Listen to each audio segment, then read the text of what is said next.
Bom, vamos para a última notícia aí. Pastor é apontado como líder de grileiros em área de reforma agrária no Pará. Justiça determina a saída dos invasores. Tá bom demais para ser verdade. Temos de notícia.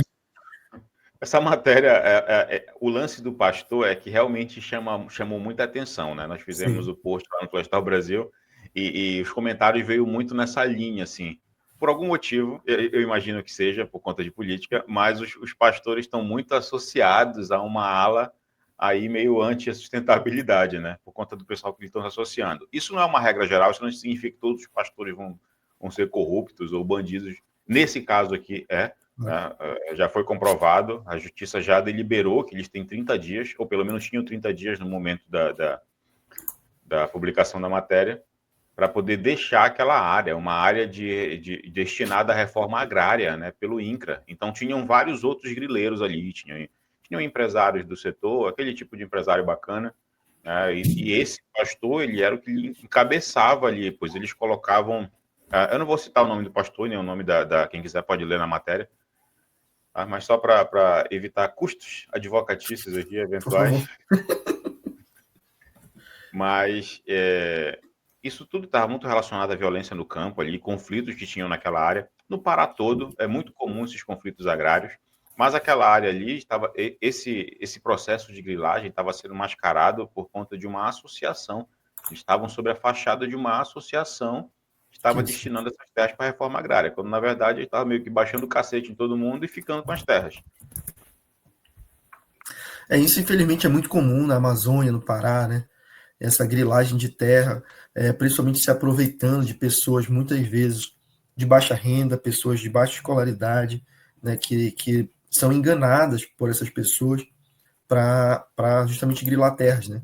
Eles mandam a pessoa ir lá, invadir, prometem documento, prometem título de terra, prometem um monte de coisa, as pessoas são levadas a acreditar nisso, né, de que vão ser beneficiadas, de que vão ter ali seu pedacinho de terra e tudo, subsistência, e no final das contas, às vezes, elas estão sendo ludibriadas, né, e sendo usadas para grilar terras. É uma pena que um pastor, né, o cara que deveria ser uma pessoa que orienta os outros, que ajuda os outros, tivesse envolvido aí, nesse tipo de coisa. Né? Mas existem pessoas ruins, pessoas Eu na boas em contramão qualquer ainda do coisa. que ele está lendo na Bíblia. Total. E, Lucas, só para a gente fazer um corte aqui, que eu acho que é bem interessante isso, porque eu tenho percebido que às vezes é difícil a gente abordar alguns assuntos, porque algumas pessoas que chegam na página, e a gente não consegue controlar em quem vai chegar essas notícias, Sim. mas tem muita gente que não tem um conhecimento básico às vezes, ou por vezes a pessoa não tem o conhecimento e também não quer ler na íntegra, né? Até comecei a mudar os posts agora, quem está seguindo o Florestal Brasil já deve ter visto. Eu coloco a manchete e eu coloco outros slides ali, outras imagens no post, explicando um resuminho. E o texto na íntegra está na descrição, né? Ou se for uma matéria muito complexa, aí vai para o site também.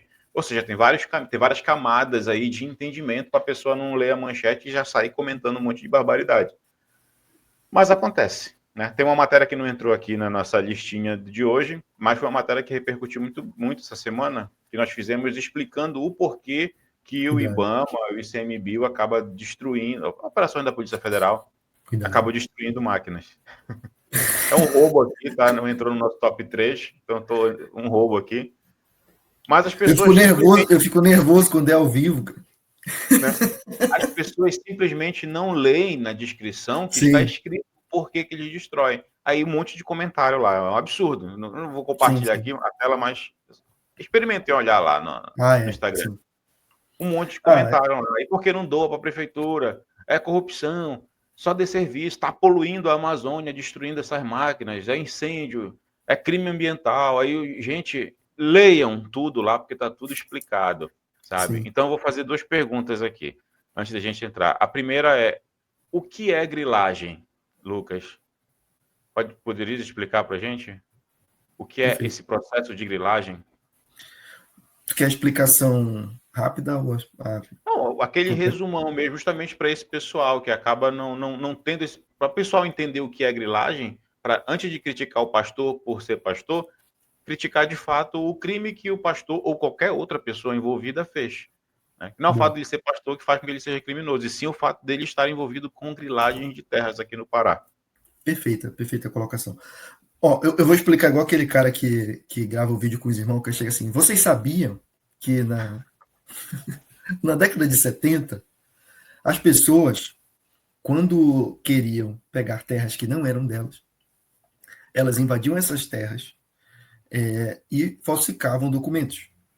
E para fazer com que o documento tivesse um caráter de legalidade, né, para que ela usasse aquele documento falso da terra e dissesse que o documento era dela há muitos anos, que estava na família dela há muitos anos, que ela comprou há muitos anos, e que o documento era original, eles pegavam esses documentos, colocavam, por exemplo, dentro de uma gaveta, dentro de uma caixa, e pegavam grilos e colocavam dentro dessa caixa. E aí o grilo ficava ali dentro e tal, né?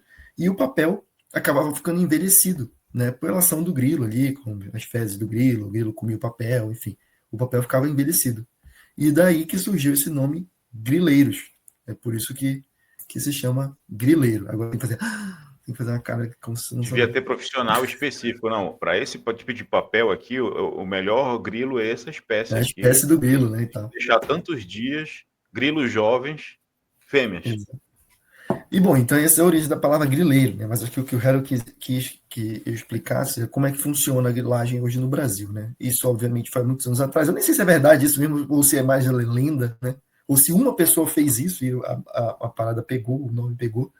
Mas a grilagem de terras hoje, aqui a falsificação de documentos hoje, ela é muito mais complexa e envolve muito mais atores, né, do que uma pessoa mal intencionada e alguns grilos dentro de uma gaveta.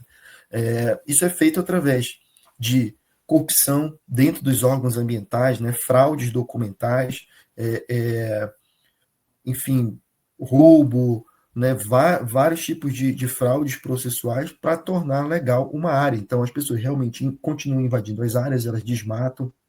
O cadastro ambiental rural, que é o registro de imóveis rurais, né, oficial do Brasil, também é utilizado para isso, né, já que ele é declaratório, então a pessoa vai declarar aquela área ali como sendo dela, e a partir daí ela vai utilizar esse documento para fazer várias coisas, então ela vai fazer empréstimos, vai requisitar vários tipos de benefícios dentro daquela área através do cadastro ambiental rural, e o tempo vai passando, vai se demorando, vai tendo uma morosidade na fiscalização, e aquela pessoa acaba ficando ali naquela área.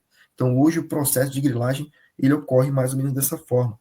Tá? Fraudes em cartório, fraude dentro dos órgãos ambientais, como eu falei, fraude no INCRA, enfim, em vários lugares são verdadeiras organizações criminosas mesmo, tá? A gente está brincando aqui, mas isso é um tipo de crime organizado mesmo, né, de grilagem de terras, de roubo de terras, de áreas públicas ou de áreas particulares de outras pessoas, né, que estavam ali, não tinha ninguém tomando conta e aquela área foi invadida. Então é uma coisa muito séria no Brasil que tem se lutado bastante, né, para combater, né, um crime bem grave, né, porque tem muita gente precisando de terra, muita gente querendo produzir e outras pessoas, né, pegando essas terras, grilando essas terras para fazer especulação imobiliária no campo aí e lucrar em cima de uma coisa que não é sua. A gente fala muito de Amazônia aqui, né? Porque de fato é o que fica mais em evidência por conta do tamanho e a importância desse bioma, né, no Brasil e para o mundo. Mas isso acontece no Brasil todo, né? Experimente dar uma olhadinha depois e coloque na busca no Google aí, Tarcísio de Freitas, por exemplo, e o que ele está tentando. É o governador de São Paulo. Não, é um negócio que já está sendo publicitado em todas as principais veículos de mídia. A denúncia, ele está vendendo terras públicas ou facilitando a compra de terras públicas para doadores da campanha dele. Já conseguiram fazer essa correlação.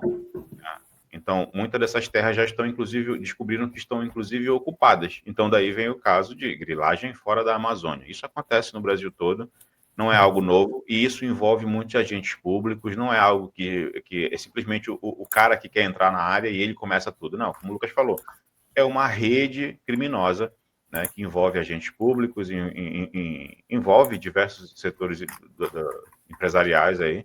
Então, é realmente algo que já está enraizado aqui no Brasil. E muita gente acaba acreditando muito nesse discurso de sustentabilidade, sabe? O crédito de carbono é isso, tá, é muito legal. Qualquer iniciativa é muito bem-vinda, mas enquanto a gente não resolver esse problema que está lá na base, A gente não vai conseguir. Eu já tentei utilizar várias vezes para algumas finalidades aqui o site do INCRA, é uma burocracia enorme. Então, essa burocracia, essa dificuldade, o fato da plataforma não ser didática, faz com que tu acabe ficando cada vez mais dependente dos agentes públicos. Então, tu vai ter que ir lá para te pegar uma aula, aí o cara, não, quem que eu vou conversar contigo? Ou então tu fica dependendo de várias pessoas ali intermediando essa regularização de um terreno simples. E às vezes tu tem que pagar 5 vezes mais, porque tem que pagar para um, para outro, para poder resolver aquele problema. Isso poderia ser resolvido simplesmente a gente tendo uma plataforma mais transparente, mais intuitiva, um sistema muito menos corruptível como ele é. É isso aí.